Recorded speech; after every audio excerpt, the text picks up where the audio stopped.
there have got to be benchmarks. As you sit down and work through developing the strategy, and John is a great leader and coordinator for all this, you have to determine what are the benchmarks. And are we reaching the benchmarks? And if not, how do we? You have to be able to measure your progress. And we have to be oriented towards solutions.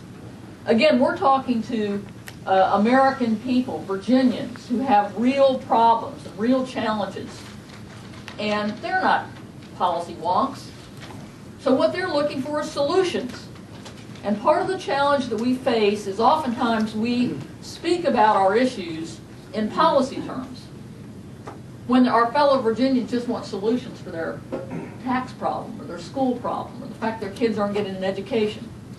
So we need to come up with ways to communicate our solutions that might be based on principles and policies, but are, to the people that we're dealing with, practical solutions to deal with problems that they're facing to make their lives better as Americans. I think we have great challenges. I think our country has great challenges. But folks, we've done it before. We've turned things around.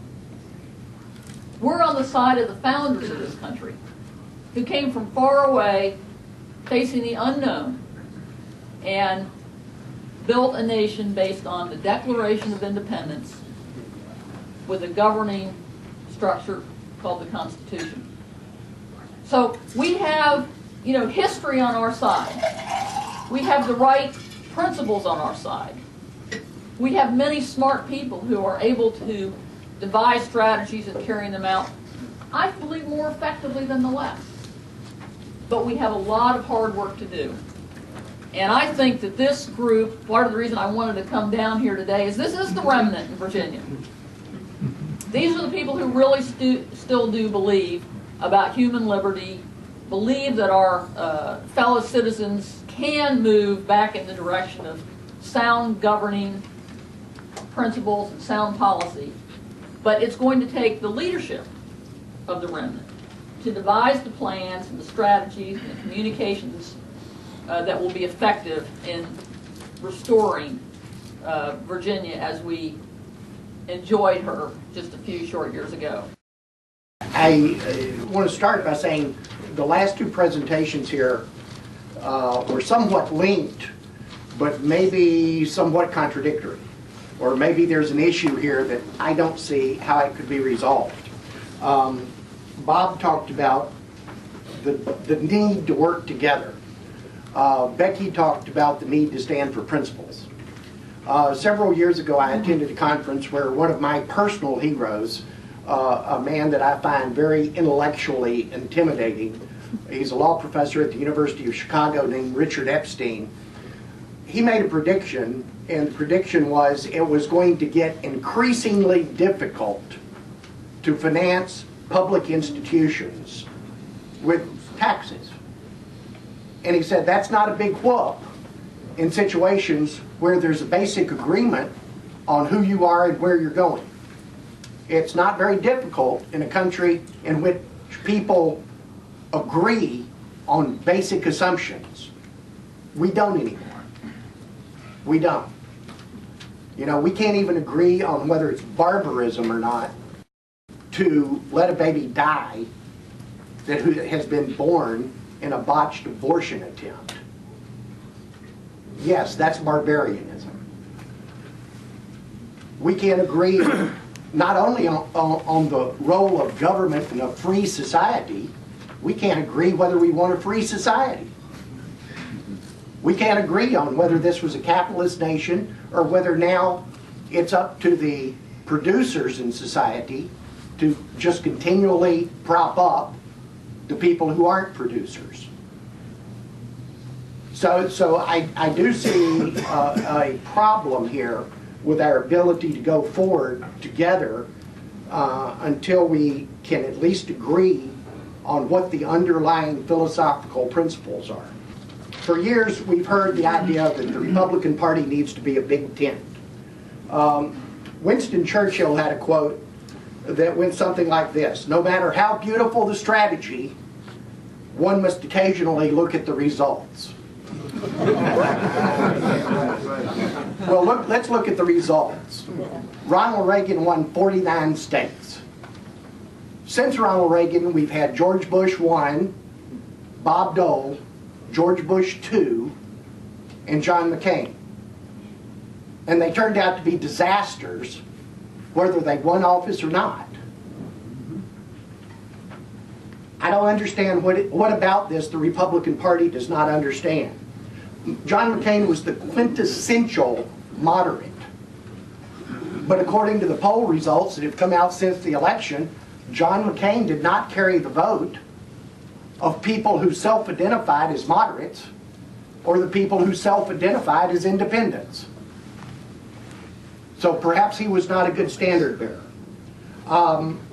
Speaking for myself and the people whose paychecks I sign, I believe that the free market conservative movement is too important to be left to a dysfunctional Republican Party. I think it's too important to be left to a dysfunctional Republican Party of Virginia or a Republican Party nationally. And it's up to them to prove to us that they're no longer dysfunctional.